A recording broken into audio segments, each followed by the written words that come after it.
Hi, everyone. My name is Angela. I'm just going to give it about 30 seconds while people jump on.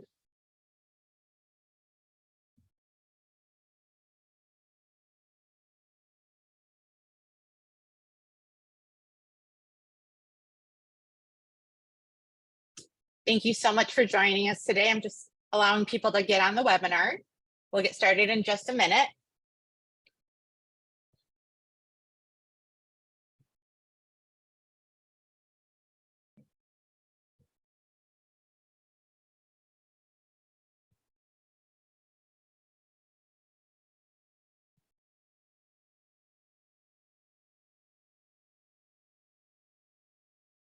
Okay, so welcome everyone. Thank you so much for taking the time to join us today. My name is Angela, and I'm the California and Southwest Regional Advocacy Manager for Compassion and Choices. Compassion and Choices is the nation's largest, oldest, and most active nonprofit advocating to expand options, improve care, and empower everyone to chart their end-of-life journey. So if you've been attending the other ones, you know that we've been hosting a series of webinars to recognize that this Sunday, April 16th, is National Healthcare Decisions Day. This is the day to inspire, educate, and empower Americans about the importance of advanced care planning. So in my role, I often hear people ask, what is a death doula? So I'm super excited for today's webinar, Perspectives from Death Doulas, Learn how a death doula can add value to your care team. This webinar is being recorded, and afterwards we'll send you a follow-up email with a link to the recording and any of the resources that we discussed. We're also hoping that we'll have time at the end to answer a few questions. So if you have questions, please place them in the Q&A box at the bottom of the Zoom link. Please keep in mind that we cannot answer personal questions about specific healthcare needs, but we can provide you with a phone number for our end-of-life consultants who can provide you with resources and information specific to your needs. I'm so excited to introduce our co-host and moderator for this event, Stephanie Elkins. So Stephanie, as a family caregiver consultant, end-of-life doula, and founder of Be Present Care, Stephanie has over 20 years of experience supporting people and helping them navigate challenging life transitions such as caregiving, end of life, and grief. Her expertise includes being an educator and facilitator on advanced care planning, caregiving, and end of life conversations, as well as creating plans and programs for families, healthcare, and senior focused organizations. If you've been with Compassion and Choices for a while, you may recognize her. She was our medical outreach manager, and she assisted us in passing and then implementing the California End of Life Option Act back in 2015. Stephanie completed the University of Vermont End of Life Doula Professional Certificate Program and holds a double MA in Management specializing in Human Services and MA in Jewish Communal Service from Brandeis University, as well as a BA in Social Relations from UC Riverside. Along with being the LA Unit Chair of Western Region of Aging Life Care Association, she is also involved with End of Life Choices California, Foundation for Senior Services, Coalition to Transform Advanced Care, or CTAC, Reimagine, and Valley Hervra Kadisha. In her spare time, she has been combining her passions of craft beer and end-of-life conversations and founded Death Over Drafts, a community gathering held at breweries across the United States to spark curiosity and connection around death and dying. Thank you so much for joining us today, Stephanie. Oh, thank you, Angela, and thank Compassion and Choices. I am truly appreciative for this opportunity to share perspectives from death doulas. Learn how a death doula can add value to your end-of-life care team. So before we start today, let's take a deep breath and settle in as we gather today as community. If possible, silence your phones and gift yourself this time, this hour without distraction. Our intention for today is to bring you information and insights and hold space for our shared humanity with all of its challenges. May this conversation be rich, fruitful, and nourishing for all of us. So I thank you for being here and showing up with us and for yourselves. So our format for today is, first, I will provide some context of the role of a death doula. Then our panelists will introduce themselves to you, and I'm very excited for you to have a chance to get to know them. Then I will be spending a few minutes with each one of our panelists so they can address specific areas where death doulas can be of service. They'll be sharing perspectives through stories. We feel the best way to get understanding of the value, scope, and practice of our work is through stories. We definitely want to hear what's in your hearts. Please do share questions and comments. We will try to answer as many questions as possible. As a reminder, we will be sending out a follow-up email with the recording, resources, and answer any questions we just don't have time to get to. Also, if you're looking for a really terrific death doula overview on how to get started as a doula and various trainings, Compassion and Choices did host their Midwest region, hosted a webinar full of very useful information and resources that we will also include in the follow-up email. So what is the role of a death doula? As we dive in, I want to give you an overview of the definition. There are actually many terms used: end-of-life doula, death doula, end-of-life guide, death midwife, or other variations. Each of these titles represent similar care, the holistic, non-medical support of individuals with serious and terminal illness and their loved ones. With that said, there's a spectrum of specialized services around this, from advanced care, planning, memorials, and grief. A complement to medical, spiritual, and community-based supports, death doulas serve as a part of a comprehensive and knowledgeable care team. Some end-of-life doulas' priorities include educating the public to demystifying issues around death and dying. Some volunteer their services, while others turn this into a full-time career. Some do this work in person, while others do it on virtually, and some do a combo of both. Many people find themselves, maybe even some of you, filling this role in their families without training or an intention to. It is also important to note that in cultures across the globe for generations, this kind of knowledge and support has been present. Someone was the community's go-to when it comes to death and dying. Though it certainly is not new, over the last 5 or 6 years, the U.S. has seen a renewed interest in this kind of care, and a new generation of people have found inspiration. There is no required certification or licensure for death doulas. Many programs within the U.S. and across the globe have evolved in the last 10 years to offer certifications. NEDA, National End-of-Life Doula Alliance, is a membership organization that offers death doulas with proficiency badges.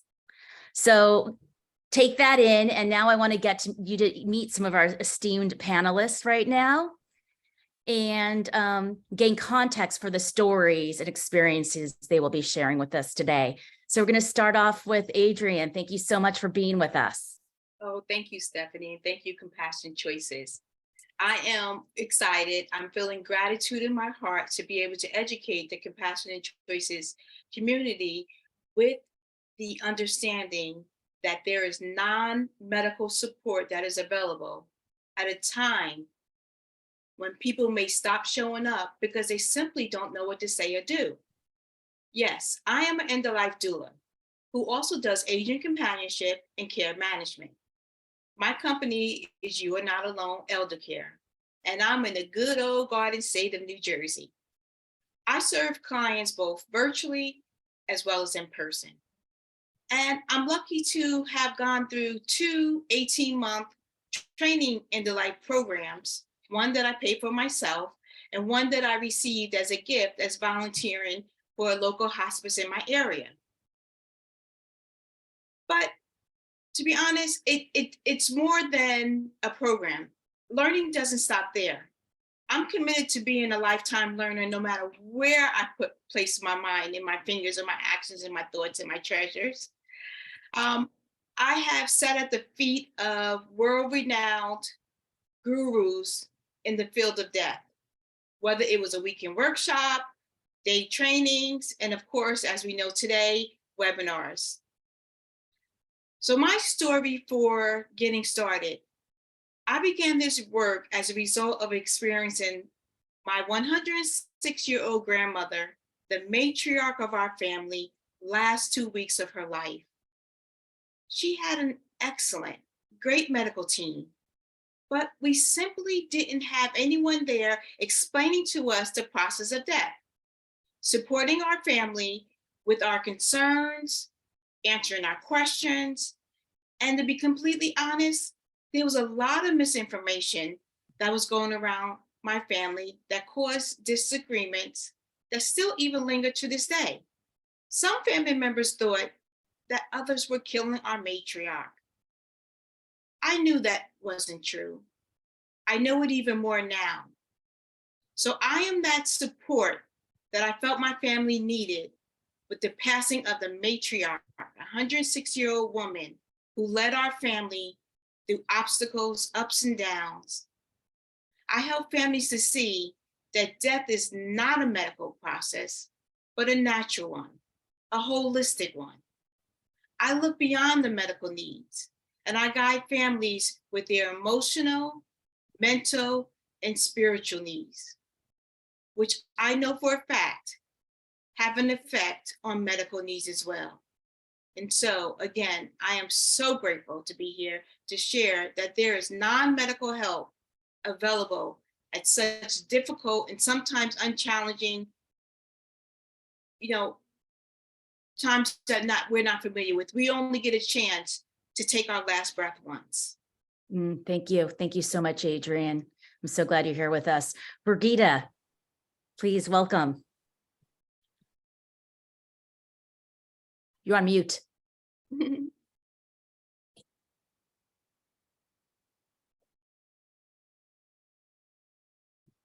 You're still on mute, Brigitta.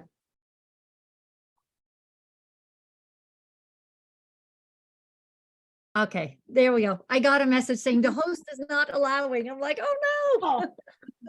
All right. Well, hi, everyone. I'm so grateful for this time together to wonder and explore. My name is Brigitta Kassenbaum. I'm the co-founder of Bridging Transitions, and we're located in Los Angeles, Southern California, and we offer conscious living and conscious dying education, death doula and death midwife training. And we support people at end of life, the person themselves, their care circles from the moment death first becomes something we're aware of through the dying experience into the time after death. So how I got here, well, I grew up in the Netherlands in a really small village, and in growing up, birth and dying happened in the home, something that Adrian was kind of, mentioning too, like we used to do this differently. So in my hometown, well, tiny village, women from the community would come and offer support, both at times of birth and at times of death. And for after death care, that looked like tending to the body, washing, dressing, laying the person in honor. And yeah, death was something that we witnessed that I witnessed as a child, and it wasn't something to fear. It was just part of life. Well, I moved to Los Angeles many years later in my 20s, and I met a woman that I befriended, and we became really, really close. Her name was Annette, and 18 years ago, she called me to let me know that they had found cancer. She had leukemia. And we had a long journey already of being friends in our 20s and getting married and becoming moms. And at this point, she had little ones and I had little ones, and she really wanted to live. And I became a confidant and a support for her. And very early on, we found two questions that kind of became guides in this journey. The first one was, what if you live? And the second one was, what if you die? And we explored both. We started reading books on death and spirituality. She wrote cards to her children just in case she was not going to be here for their birthdays and graduations. We invited her friends to come, and she spoke with each of them and told them why she valued their friendship, why she loved them, and also made amends and tied up loose ends and asked for forgiveness. All of this. And when it became clear that living was not granted to her for much longer, and we brought her home for her dying as she wanted. And there again was a whole slew of things to learn. Home health care, navigating hospice, what is needed for someone to be comfortable in their home, to feel complete and ready for their dying. So we did, I think, a really good job. And her dying was peaceful, and it was challenging. But through it all, it was also beautiful and it was sacred. And I was left with this sense of awe and love and feeling that we had served her well. But what came next wasn't so nice. Well, I somehow, in my naivete, I somehow thought that people were going to show up and we were going to bathe her together, and I was going to be able to do what we did in my village growing up, and honor her and sit with her, and people would come visit. That didn't happen. Instead, a white van pulled up and two guys came out in black suits with a gurney and a body bag. And they walked into the home, and without ceremony, without ritual, without really even pausing, they lifted up my friend Annette and placed her in the body bag and zipped it up and mumbled condolences and left. And that just floored me. I was shocked. How could this be? So I went through a period of deep grief, but I continued being with both pieces of the awe and the love, and then what had happened after. And I was talking to whoever wanted to, and people shared their stories. And what I found was that most people had stories, and they were speaking about it being awful, horrible. They weren't talking about love and awe. And somewhere I knew it could be different. And so that set me on a quest to find education, to meet mentors, to start this journey of becoming an advocate, a coach, a death doula, a death midwife, and an educator. And I've been doing that for the last 10 years. Yeah, thank you. Thanks, Brigida. Thanks for bringing your voice into this space with us. Jamie, welcome. Love to hear from you. Thanks. I am so grateful to be here. My name is Jamie Thrower. I'm a death doula, end-of-life educator, and grief guide living in Portland, Oregon. I kind of specialize and focus my work on working with the LGBTQ community through advocacy and education and end-of-life care. In addition to my death work, I also created Queer Grief Club, where I kind of create and facilitate activity-focused grief support experiences for LGBTQ grievers.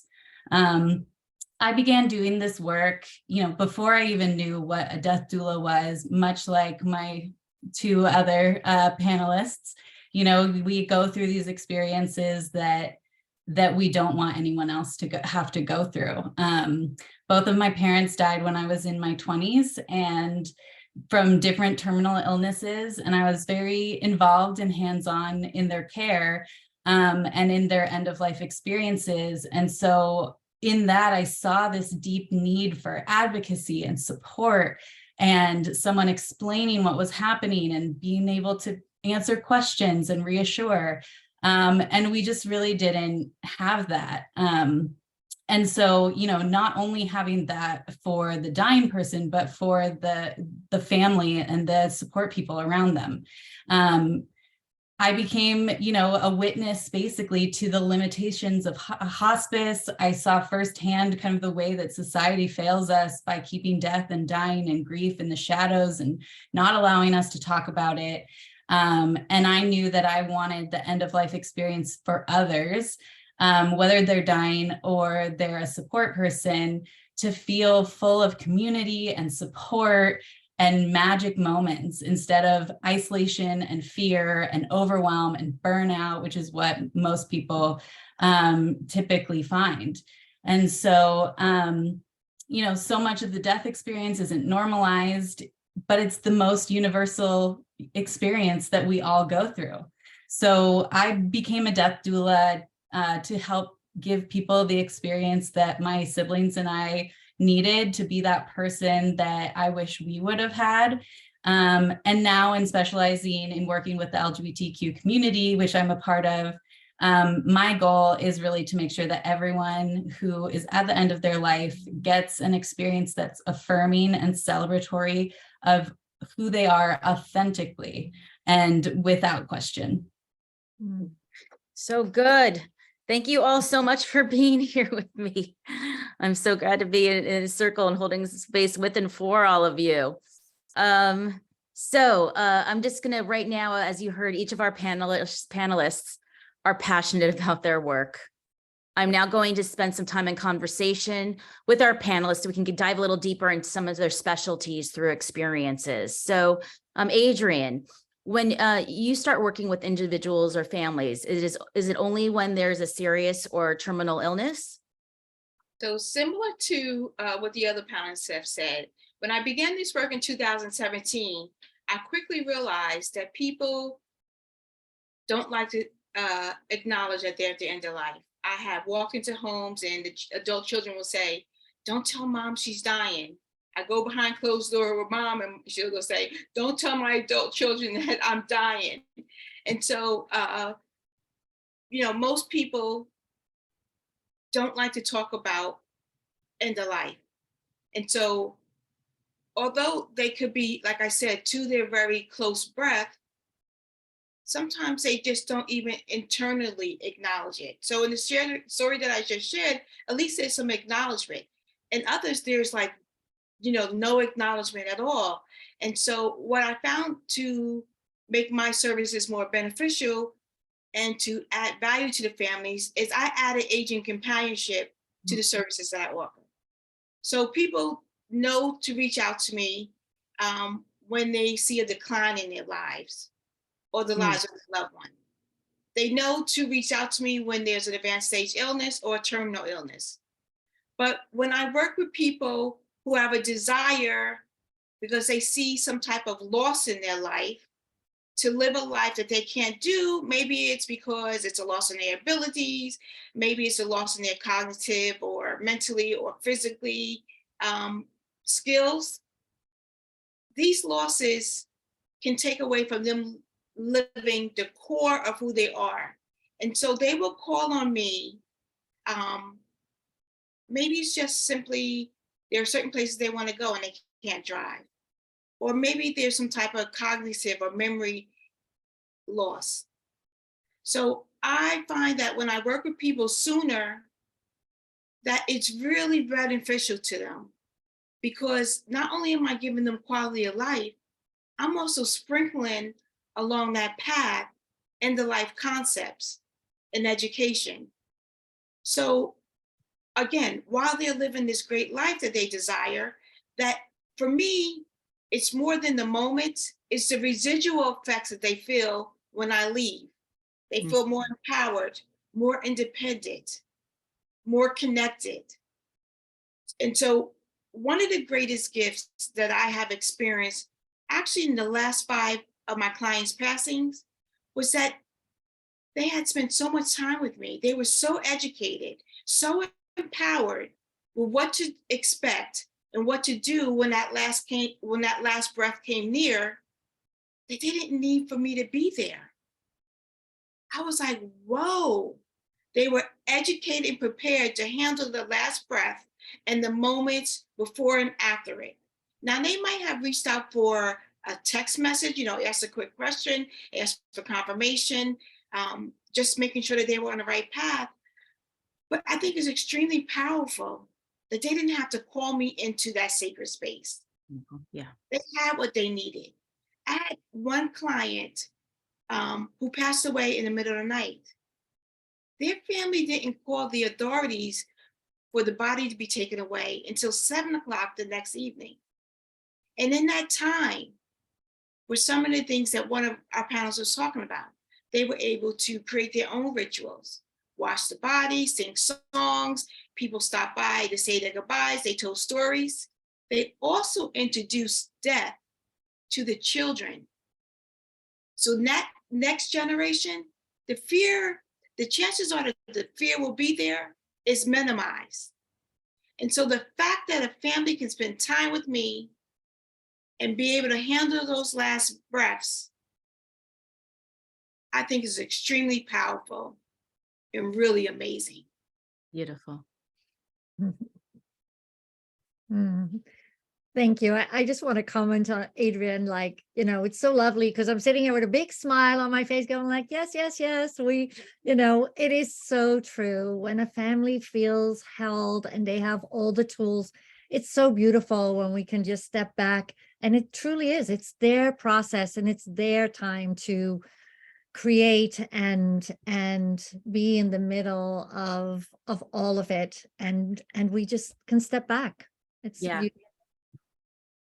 Yeah, I think the idea of those conversations, part of the advanced care planning, that you were able to say, this is what she wanted. This is what your client wanted. And the family was able to respond and be present for that is truly awesome. Brigida, you're invited into people's lives at what might be their most critical or fearful time. How do you handle working with an individual or family when there is a new or reoccurring terminal illness and the doctors have suggested there is no more treatments? How do you handle this process and what do you focus on? Well, I think it's different for each doula, what we focus on. But for me, I really center story and ritual to reconnect us to ourselves and each other and the natural world and the sacred. And the sacred, we're going to say whatever that means for that particular family or individual. So in my particular death doula or death midwife work, I tend to logistics. We will tend to logistics as needed. But central is this other piece of reconnecting. So I think every death and every situation requires something different. So I come in without an agenda, just to hold space and accompany the family in navigating that journey, whatever that may look like. And I see death and birth as just labors of love. We go in with labor, we come in with labor, we go out with labor.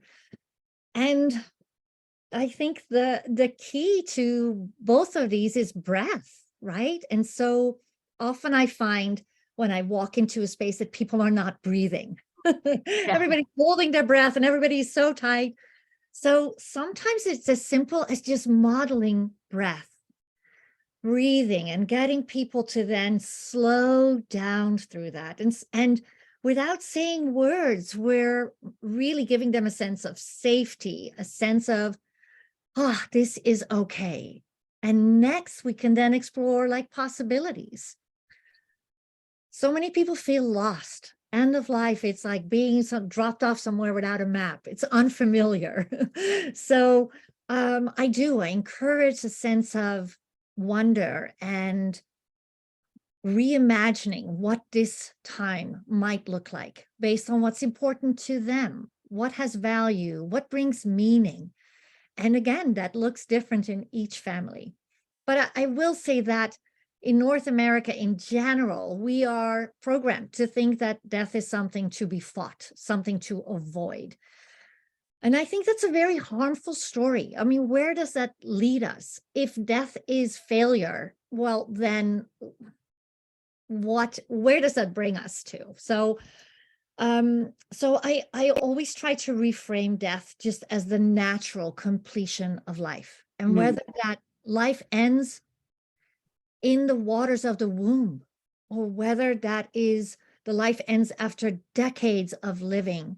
When death comes, it just means that life is complete. So regardless of the how and the when, I see dying as sacred, as I see breath as sacred, life is sacred. And so without any judgment or particulars around it, I believe that dying and death deserves to be held and honored and witnessed. I believe that this is an opportunity for individual growth and community growth. And when that's all in place, somehow families feel okay with you seeing the frayed fabric of what it takes to care for their loved one, the overwhelm, the tears, the frustration, and it's all part of the same story. It's part of our love and grief, and it's all okay. And this is hard work. It's hard to witness, but within it, there is love. And so that's what we focus on. Yeah, I was just thinking that, when you're talking about walking into the room and you kind of modeling that breath, like so much of what, I do as a doula is really, it's giving permission. It's telling people like, it's okay to talk about this. It's okay to embrace it. It's okay to be curious or to participate in it. And I just think that that's like such a beautiful part when you see people that kind of click in people's mind when they're like, oh, yeah, we can do this. And that empowerment that they feel is really, really beautiful. Yeah. I think also with our work when coming in, it's about trying to hold space for the being versus doing of everything, because a lot of times when there's been a diagnosis, we can't fix it, in the fixing. And so it's about the being versus doing and being with it and breathing through it. So thank you for that. Jamie, I always say family dynamics, grief, and expectations always show up. How have you experienced being able to be an advocate for a client when it's a family of choice? What do you have to do to make sure what's in place, like to do that? Yeah, absolutely. I'm just so glad you asked this question because it's really important. That's something that, when I'm working with someone from the LGBTQ community, one of the most important pieces to me is advocating for the end of life experience that they deserve and that's most authentic and true to them, which makes sure, that's including their own personal identity, but also their chosen families and the people that they want around them. And I see it as my job to make sure that that is honored and respected every step of the way. As a queer person myself, I know how important and vital chosen families are to us. And so, I help by making sure that there are the right protections in place, that the forms are filled out, that there is no doubt that the people who are there at the bedside are the people that the dying person wants there, and that it does not have to be this idea of next of kin. I worked with a client a few years back whose main caregiver and support person and chosen family member was an ex-lover. And, if you're in the queer community, that's like part of who we are. Like we're friends with all of our exes, like we love our exes. So in addition to kind of making sure that this client had his advanced care directive filled out and healthcare proxy, and final disposition plans were set in place. I also was making sure that the caregivers and care team were also aware of kind of what their relationship was. And while all the logistical paperwork and making sure those things are set in place are really important, something that my client mentioned to me that really brought him a lot of peace was knowing that he didn't have to explain himself to me. He didn't have to explain his relationship to me. So through my own queer identity, I was really able to kind of see them both and know the significance that their relationship had and was prepared to advocate for them every step of the way. My LGBTQ community more often than not don't have traditional family structures, but rather a rich fabric of friends and lovers and spouses and exes and community that make up their family. And as a doula, I kind of see it as one of my most important roles to make sure that my clients and their loved ones feel respected and dignified and supported and appreciated and really seen for exactly who they are, and that their end of life experience really reflects that. I think that's really amazing. One of the things I think why I'm successful is And it's been said, I hold this space. I allow people to show up as who they are, their authentic selves, without judgment and without any attachments to the outcomes. So if we look at the flip side of that, sometimes formal family structures also make people feel like they need to show up. They need to be at the bedside. For example, like, what are people going to say about my mother's bedside when they maybe truly just don't want to be there? Mhm. Mhm. Space who they are and where they are. And so everyone should have that flexibility to show up or not to show up. Yeah. But like you said, just like people who want to be there, they shouldn't be forced out. So Yeah. I thank you for providing that service. Thank you. Yeah. Yeah, a permission and non-judgment. I think those are kind of the things that you kind of feature definitely. So Brigida, you mentioned from your own experience growing up caring for the deceased, the birthing and deceased at home. What does this process look like for your clients? And what if not all family members are supportive of this at home experience? Well, first, I have to, I want to just bring it into context of like, we're so used to celebrating beginnings in community. Nobody has a problem with that. Birthdays, great, whatever it is. But endings, we seem to tend to alone, and that has to change. So there's a mental piece here for us to just wonder. But I would say this is not new, right? This is somewhere in our bones, and there's almost a re-remembering or reclaiming.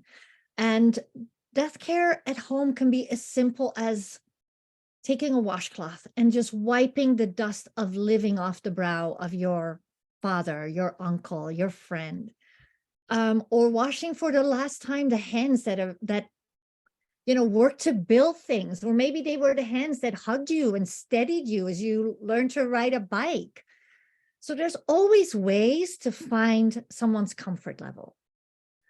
I remember a woman who was convinced that seeing her father after death was going to be too traumatic for her. And so she was kind of hovering in the doorway, kind of that space of like, I want to be in, but I'm not sure how. And she watched her siblings and mother tend to her father. And then when they kind of reached the space of like, okay, we are complete, she moved in and she took flour from a vase and placed it on her father's chest. And it somehow broke the spell. And then she grabbed another flower and then she put that on the pillowcase next to him. Then she was looking around and she grabbed a baseball cap and she put that on the pillow. And then it was like a spell had been broken and everybody started to look around for things that could be added. And this ritual that had this sense of reverence and where everybody thought like, oh, we have to do it a certain way, started just having a life of its own. And it was so beautiful because that's what we're looking for people to own this as theirs, for their love to find creative expression, right? So it might look it can always look different. I'm remembering a man who tended to his wife, and it was really slow and tender, and he wanted to tell the stories of where they had been and the life they had shared together. And there was this moment that it took my breath away because he was washing her feet and just telling me the story of the travels that they had done. And then he paused and he looked at her feet and he said, long ago, someone looked at these feet and they were tiny and counted toes to make sure there were 5 on each feet. And it felt like this beautiful circle, like this moment where it was completely the acknowledgement of the completion of life. And, there's so many stories like that where people step into a space where they just haven't been invited. It's just the norm here for the funeral home to come and take your beloved, and they will tend to them. And so we're just seeing that there are so many different ways. There are children can come in and bring the flowers and, you know, whatever that is, but it's just an invitation for us to kind of reach back inside and say like, hey, you know, we used to do this. And what are the pieces? What are the gifts that we're giving away if we're not doing it ourselves anymore today? Yeah. Thank you. There's such beauty in the and being present with that. I remember a situation when I was with a client after he died, and we were just like the family. We were a family friend. We're listening to classic rock music and singing along, like it was fine, you know, just because that's what he loved and that's what we were doing there. We're like singing loud and proud. The classic rock was on. So yeah, And yeah. to add to that, sometimes it's as simple as lighting a candle or opening up the window and all shouting like, hip, hip, hooray, you did it. And symbolically letting the soul fly. There are so many ways in which we can come together and celebrate. Thank you. Yeah. Adrian, you know, a lot of times we work along with hospice doulas. Why would you need a doula when you are on hospice or in hospice? So the quickest answer to that is time. I get to linger as long as the family needs me. I am the eyes and the ears when hospice isn't there in the home. If the breathing changes 0.00001, I can recognize that and we can contact the hospice because technically it probably means something from a medical standpoint. If I go into a home and hospice is not a part of the care team, I educate them about hospice. I do not do what hospice does. And so it's about the educating for us to be on the same page. I'll tell you a story. I worked with a family and there was a lot of discord. I mean, a lot of discord amongst themselves. So much so that the mother who had the terminal diagnosis had to be moved into a temporary residence in her last months of her life. The family disagreed about everything. They only had one goal in common. They wanted a peaceful passing for their mother.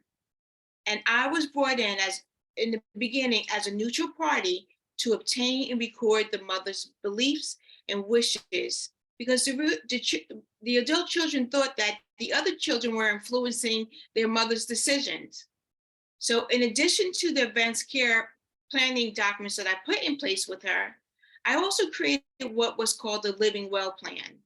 And that documents her wishes for her last moments, hours, and days of life.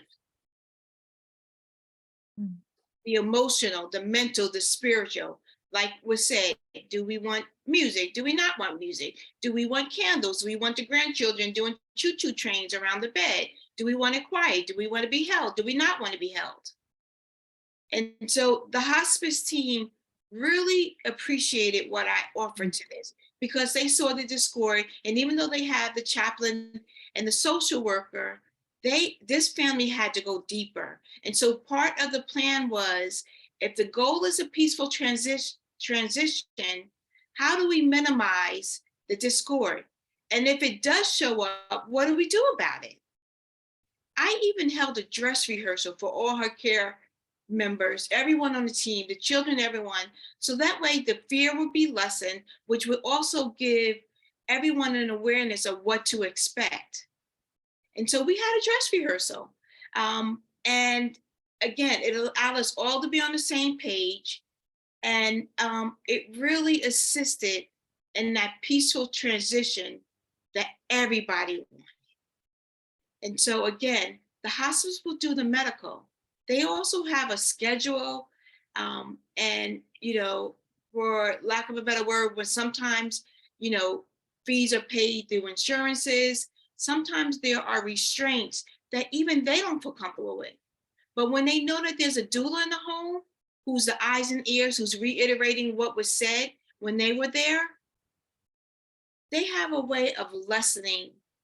They realize over time that we're not in competition, but we really are a supplement, a complement to what they do. Right. Yeah. I think, thank you, Adrian, for that. I think sometimes, a lot of times people just don't realize, they think it's a choice, a death doula or hospice, and they don't realize that we complement each other and that when we work together, the experience can be just richer and the family better supported. Yeah, thank you. So Jamie, you say that you're from Portland, Oregon. And Oregon, as most of us here might know, it was the first state to have medical aid in dying. Yet for family, finding access and support to make this and making this end of life decision can still be quite overwhelming. How have you been able to be of assistance for individuals wanting to choose this option and their team as they go through this process? Yeah, medical aid in dying is just such an important and empowering choice for terminally ill people to have. And through the law, it's a complicated process to go through. There's paperwork and specific things that need to be filled out. And there's not really anybody there to walk you through that. And that's such a confusing and complicated time. So, a lot of my work as a doula for someone who's wanting to access medical aid in dying is kind of twofold. Like, I help with the logistical paperwork. I connect them to organizations that have volunteers that can help with this kind of stuff as well. I coach my clients on how to have these conversations with their doctors and with their families or their support people. And also, I'm kind of the emotional support container for, throughout their eligibility process and, holding all of that, all the things and feelings and emotions that are going to come up as they are facing the end of their life and having that control over it. So my clients usually have found that they want someone from their own community to talk to, because while hospice is wonderful and amazing, a lot of people have told me that they feel nervous to talk to a hospice chaplain because they're worried about religious association.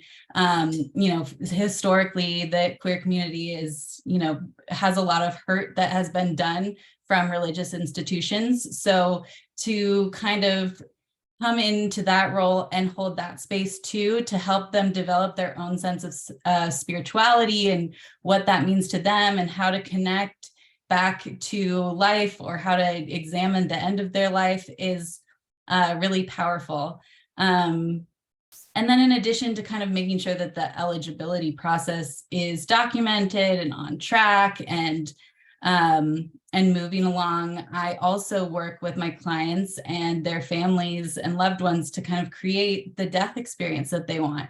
Similar to what Brigitta and Adrian were talking about, you can make it as custom and amazing as you want it to be. And I've had people, go as elaborate to having, live music playing and having a living funeral or a celebration party and champagne toast before.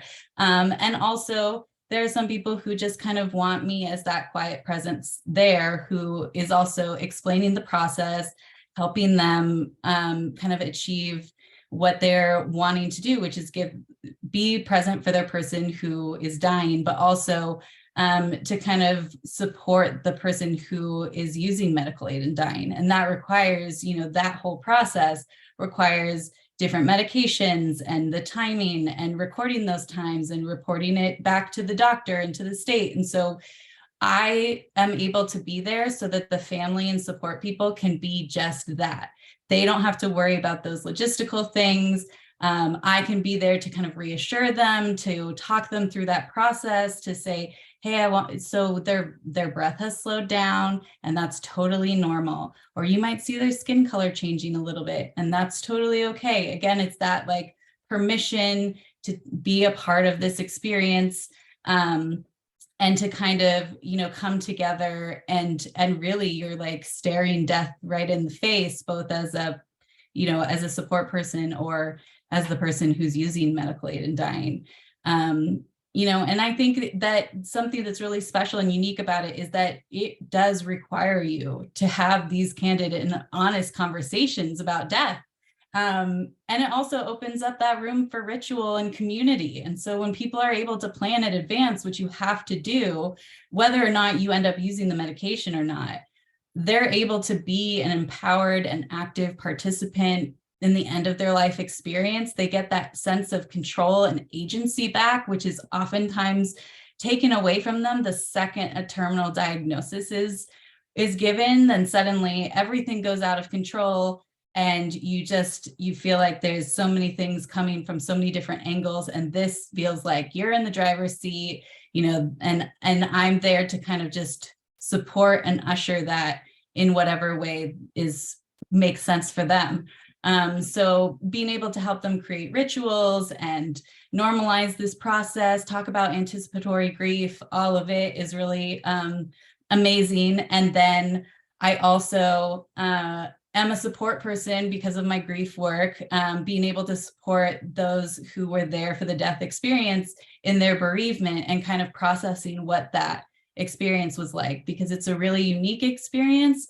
And it's something that hospices sometimes have rules around. And so a lot of times people don't feel comfortable going to a support group and talking openly that their person used medical aid in dying. So being able to talk to someone, one who is there and can kind of help recall and affirm what happened with them is powerful. And then also, just giving that extra time and processing to someone that they don't have to kind of explain everything that happened. So, anytime that I get invited into that experience is just such an honor and feels so incredibly humbling and special. Thank you for sharing your experience with MAID. And I want to hit on the idea of fit and really wanting to know in terms of doulas and some questions to ask. Everybody has, we all hold space for people, emotional, spiritual, physical space. Some are more comfortable with medical aid in dying or not, with doulas. So really, this is a question of somebody that's comfortable with being involved and because there's a little more specialty and some accessing resources for that. There's also the role of doulas, which what I've done is help prepare the medications. It is a physical role that some doulas participate in, which is part of the role that some families, they support the family with medical aid in dying, but preparing the medications can be done by a doula or some volunteers, or not so much with hospices. So that is a significant role in medical aid in dying states that some doulas that are comfortable, and that's part of their services they offer. So I just want to do that and making sure that there's a fit for that, and that is a role that we can some will assist and support with preparing the medications. And I'd love to add something too. And I think actually, Jamie, you mentioned like sometimes people have the medicine in their home, and just having that gives such a sense of like some control that the medicine stays there and the natural dying process actually takes place instead of the medicine being used. And Absolutely. for me is that, I love Stephanie. Thank you for bringing in that this, I'm sometimes people now think that every doula does this work. And so there are, so many different doulas. So it's important to know that if you call on a doula, they might not be doing this work. And personally, for me, I serve more people that actually choose to stop voluntarily, to stop eating and drinking. And that seems to, so we all have our different expertises. And Jamie, I just want to thank you for your energy and love that you bring to people that are choosing this path. Thank you. Yeah, it's important that people really feel like they are able to have that control, and it's such a relief to them. And more often than not, people don't use the medication, but when they have that plan in place, they feel so much relief. And the same with voluntary stopping eating and drinking too. That's an important role for doulas to play in the coordination of that care and kind of education and support. And reminding people that really they're in charge of their end of life experience and they get to control their suffering. Yeah, as you know, we're all representing states here that offer medical aid in dying. And I just, on the last death doula overview I was telling you about, that wasn't the case, but here we have New Jersey. That's one of the latest states that offers it. California, where Brigida and I are, and Oregon. So as you know, Compassionate Choices, along with all their work, this is an area of specialty for it. So I'm curious from all of you, as we're getting certain questions in, that people are like, wow, this is amazing work that you're doing and being of service. Jamie, if you could give one piece of advice to someone who's wanting to become a death doula, what would you suggest? Yeah, I always tell people, find what you're passionate about in the end of life kind of world and just go for it. Embrace it. There's no one way to be a doula. You can specialize in so many different things and make your practice kind of as unique as you are. And, be committed to a lifetime of learning and education. And, I also remind people that we need to all look through this through a lens of abundance. There's room for all of us. There's so much we can learn from each other. The collaborations and connections are so important. So finding kind of your community of other death workers, that's kind of how we're building this movement of growing empowerment and the normalization of death. And so, find what you're passionate about, go for it, connect with other people, and you'll find it. How about you, Adrian? I would say it's real quick and easy. Check your relationship with death. Make sure you're showing up as your authentic self. You can't preach to others what you are not living yourself. And so don't do it because it's the latest, greatest thing. We have all put on a great presentation. Check your relationship with death. Thank you. Brigida? Well, I think both Adrian and Jamie bring great things forward. And I would just add, find a teacher that really resonates with you. I'm one of many teachers, and we all have our own style and our own focus. And for instance, if you love PowerPoints, I'm not your teacher. I'm going to teach through story and community. It's going to be centered around, the things that I'm passionate about. So it's going to be love, nature, the sacred.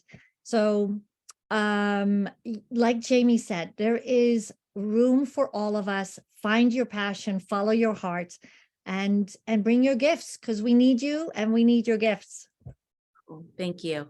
One of the things that is so important, everybody knows what Sunday is. It's National Healthcare Decisions Day, and you're going to be getting some wonderful resources that Compassionate Choices offers for you to start having these conversations for yourself and with your loved ones. So I empower you to do that. So for all of you, what is a meaningful takeaway from us as part of our end of life planning? Adrian? I would say that formal advanced care planning documents is the first line of communicating your wishes. Ensure you pick the person who will carry out your wishes. It's not always your spouse or next of kin. I would rather someone print out advanced care planning documents that's on your state's Department of Health's website and spend the time, the energy, and the money talking and sharing your wishes with those around you, whether it's over a coffee, a dinner party. Don't just focus in on the medical. Talk and address the emotional, mental, and spiritual wishes at the end of life. Formal advanced care documents do not cover this. Yeah. And there is going to be, in a couple weeks, another webinar that's focusing on some tools in order to have these conversations. I'm very excited about that. Jamie. Yeah, end of life planning is just it's most successful when it's done in community, when you're holding this with the people that you love and you care for.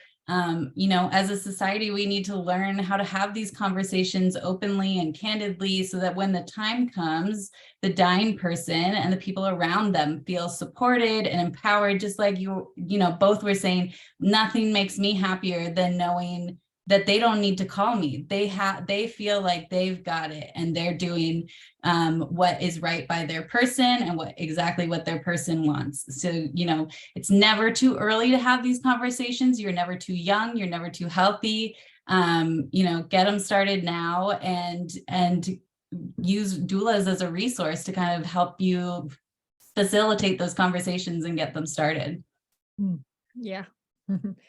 And I would just add to that it might be uncomfortable to think or talk about all the what ifs, but it's going to still be a lot easier when you're around your own kitchen table than trying to do it in the back of an ambulance, in an ER, when all the emotions are rushing and decisions need to be made in split seconds. So and then the other thing is there are great tools, and I'm thinking about the death deck. Like there are tools that we can use that help us in a very playful way, bring questions, make it a little bit of a game, and you'll be surprised. You'll find out some things about the people you think you know that might surprise you. So it doesn't all have to be heavy. Try to maybe come at it from a different point of view and start with yourself. When instead of asking somebody to share theirs, start with what you would like. That opens the door.